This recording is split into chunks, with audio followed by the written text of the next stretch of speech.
Selamat berjumpa kembali dengan saya, pencari kebenaran, The Truth Finder. Pada kesempatan ini, izinkan saya menyampaikan salam damai Kristus untuk kita sekalian. Teman-teman, saya akan membahas sebuah video dari seorang rabi Yahudi yang mengatakan bahwa Nabi Muhammad sudah dinubuatkan di dalam Alkitab. Apakah benar demikian? Sebenarnya video-video seperti ini sudah banyak kalian cari di YouTube lain, di channel-channel lain. Tapi saya ingin membahas terutama untuk menanggapi seorang rabi. Semoga penjelasan ini semakin menunjukkan kebenaran yang sejati. Namun sebelumnya, untuk teman-teman sekalian, jangan lupa untuk like, komen, juga subscribe agar saya bisa lebih bersemangat dalam mencari kebenaran yang akhirnya bisa membawa banyak orang ke dalam kebenaran itu sendiri, yaitu Allah. Dalam penjelasan kali ini, saya akan mengawali dengan tanggapan atau komentar atau pernyataan dari seorang rabi yang mengatakan bahwa Muhammad sudah dinubuatkan dalam Alkitab. Silakan disaksikan. My name is Rabbi Mort, and the video is going to be called Prophecies of Muhammad, the Ishmaelite Prophet, in the Bible, in the Scriptures. We'll start out with a quick prayer. Aromimcha Hashem, Ki Deltani, Shalom Shalom, Yerushalem. We start out with Book of Deuteronomy, chapter 33, verse 2. Hashem came from Sinai and rose up from Seir unto them. He shined forth from Mount Paran, and he came forth with thousands of his saints. The simple explanation in here is that the mentioning of Mount Paran is the Mount of Ishmael, which may refer to also Muhammad. Kita mendengar penjelasan Rabi Rob mengenai Ulangan 33 ayat 2, terutama mengenai nubuat Muhammad dalam Alkitab. Ada beberapa hal yang perlu saya komentari. Pertama, di mana lokasi pegunungan Paran yang sebenarnya? Kedua, jika pegunungan Paran di Arab Saudi atau di Mekah, sebagaimana orang Muslim percayai, di bagian mananya pegunungan Paran ini berlokasi? Ketiga, kejujuran memang sekalipun rasanya pahit akan membawa kita kepada jalan yang benar. Namun kebohongan, walaupun kedengarannya di telinga seperti lagu yang merdu dan manis seperti madu di lidah, sesungguhnya ujungnya adalah jalan menuju kematian. Mari kita buka Alkitab dan kita selidiki bersama-sama. Dari perikop Ulangan 33 ayat 2, bunyinya demikian. Berkatalah ia yang dimaksud adalah Musa. Tuhan datang dari Sinai dan terbit kepada mereka dari Seir.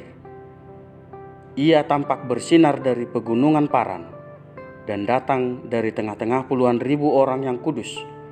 Di sebelah kanannya tampak kepada mereka api yang menyala. Berdasarkan perikop ini, kita bisa melihat tiga hal di sana. Pertama, Tuhan datang dari Sinai. Kita ketahui bahwa di Sinai adalah tempat di mana Musa mendapat 10 perintah yang disebut hukum Taurat. Kedua, terbit kepada mereka dari Seir. Seir ini adalah salah satu bukit di tanah Kanaan yang dalam hal ini menunjukkan di mana Mesias akan datang, yakni Yerusalem. Ketiga, ia tampak bersinar dari pegunungan Paran. Sekali lagi, yang dimaksud ia di sini adalah Tuhan. Nah, Jika kaum muslim menghubungkan pegunungan Paran dengan Muhammad, lalu apakah muslim mau mengatakan bahwa Gunung Paran ada di Arab Saudi atau Mekah? Atau apakah Islam mau mengatakan bahwa Muhammad adalah Tuhan?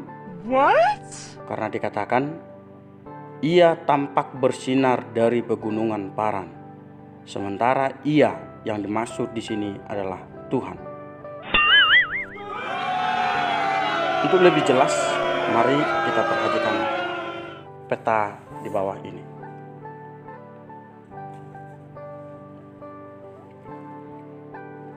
Dari peta, kita bisa melihat bahwa Gunung Paran ada di sekitar Gurun Sinai, bukan di Mekah. Dengan beracuan kepada lokasi Gurun Sinai yang benar, kita melihat bahwa kedua kota ini terletak jauh di selatan Gunung Sinai. Sampai di sini, kita tahu bahwa beberapa orang muslim mencoba mencuri ayat-ayat Alkitab untuk membackup argumentasi mereka yang salah. Untuk lebih lengkap lagi, mari kita buka teks kitab suci yang berkaitan dengan Gunung Paran. Silakan buka Kejadian 21 ayat 19 sampai 21 tentang Abraham mengusir Hagar dan Ismail. Kejadian 21 ayat 19 sampai 21. Kejadian 21 ayat 19. Lalu Allah membuka mata Hagar sehingga ia melihat sebuah sumur. Ia pergi mengisi keribatnya dengan air, kemudian diberinya anak itu minum. Ayat 20. Allah menyertai anak itu sehingga ia bertambah besar. Ia menetap di padang gurun dan menjadi seorang pemanah. Ayat 21. Maka tinggallah ia di padang gurun Paran, dan ibunya mengambil seorang istri baginya dari tanah Mesir. Nah, perikop ini masih berkaitan dengan Sahih Bukhari, volume 4, buku 55, nomor 583, yang dikisahkan oleh Ibnu Abbas. Saya terjemahkan aja ke dalam bahasa Indonesia karena perikop ini sangat panjang dan saya kutip aja. Intinya demikian. Abraham membawa Hagar dan anaknya Ismail yang masih menyusu ke tempat dekat Ka'bah di bawah pohon di lokasi Zamzam.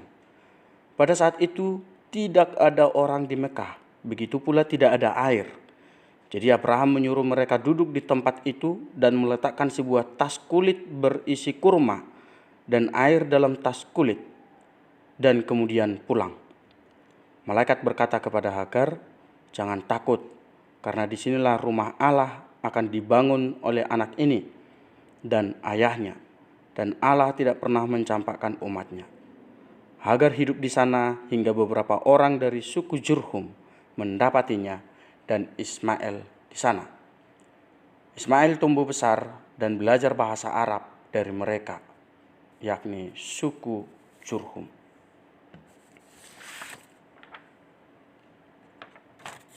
Dari Kejadian 21 ayat 19 sampai 21, lalu kita bandingkan dengan Sahih Bukhari,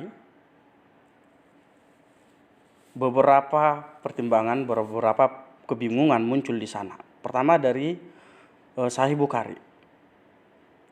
Pertama tadi dikatakan Ibrahim mengantar Hagar dan Ismail yang masih menyusu dari Israel ke Mekah, di mana Israel ke Mekah ini jaraknya sekitar 1.400 km. Perjalanan bisa memakan waktu 2-3 bulan. Lalu, mungkinkah ke Mekah? What? Tidak mungkin.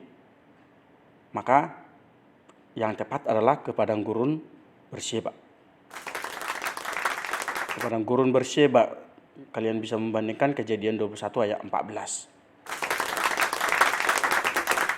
Kemudian yang kedua, kebingungan yang kedua, mengapa Abraham atau Ibrahim meninggalkan Hagar dan Ismail di Mekah yang saat itu belum ada penduduknya, meninggalkan seorang ibu muda dan bayinya yang masih menyusu di tempat yang masih sepi, tak berpenghuni. Apakah ini bukannya pembunuhan secara perlahan yang dilakukan oleh Abraham? Yang ketiga, mengapa Abraham atau Ibrahim meninggalkan Hagar dan Ismail di tempat yang tidak ada airnya, hanya dengan bekal air sebanyak 1 tas kulit saja. Pokoknya ini juga termasuk pembunuhan secara perlahan. Saya mengutip dari ensiklopedia yang nanti kalian bisa melihat linknya di bawah deskripsi. Ini dalam bahasa Inggris juga, tapi sudah saya terjemahkan. Kaum Kedar adalah yang paling terorganisir di antara suku-suku Arab di utara. Mencapai kejayaannya di abad 6 sebelum Masehi dengan mengontrol wilayah dari Teluk Persia hingga Sinai. Asurbanipal mengadakan aliansi dengan Raja Yauta tahun 676 sebelum Masehi sampai 652 sebelum Masehi. Setelah itu tidak ada lagi yang diketahui tentang Kedar hingga abad ke-5 sebelum Masehi, ketika sebuah inskripsi Aramik menyebutkan Gesem dan Kainu sebagai raja. Gesem orang Arab dalam kitab Nehemia 2 ayat 19 kemungkinan adalah Gesem dalam inskripsi tersebut. Jadi bisa kita simpulkan, Kedar adalah suku yang tinggal di Arab bagian utara, jelas bukan di Mekah. Jadi Kedar adalah suku yang mengontrol wilayah dari Teluk Persia hingga Sinai, jelas bukan berkuasa di Mekah. Nah, sekali lagi, susah untuk mengerti mengapa orang Muslim tertentu harus mencari peneguhan ajaran Muhammad melalui Alkitab. Dan ketika mereka tidak menemukan apa yang mereka suka, lalu Alkitab disalahkan. Orang Muslim tentu boleh mengklaim apa yang mereka mau klaim. Namun, untuk apa mengklaim sesuatu yang terbukti tidak bisa diklaim? Berhentilah membohongi diri Anda sendiri.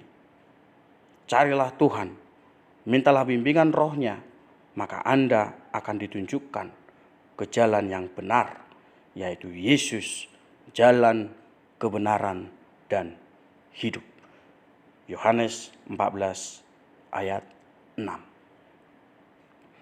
Ini tanggapan saya untuk bilangan 33 ayat 2. Ulangan 33 ayat 2. Masih ada video selanjutnya, saya akan merekam, saya akan mengomentari lagi berkaitan dengan nubuat Abraham yang dikatakan sudah ada di dalam Alkitab. Semangat menemukan jalan kebenaran. Tuhan memberkati.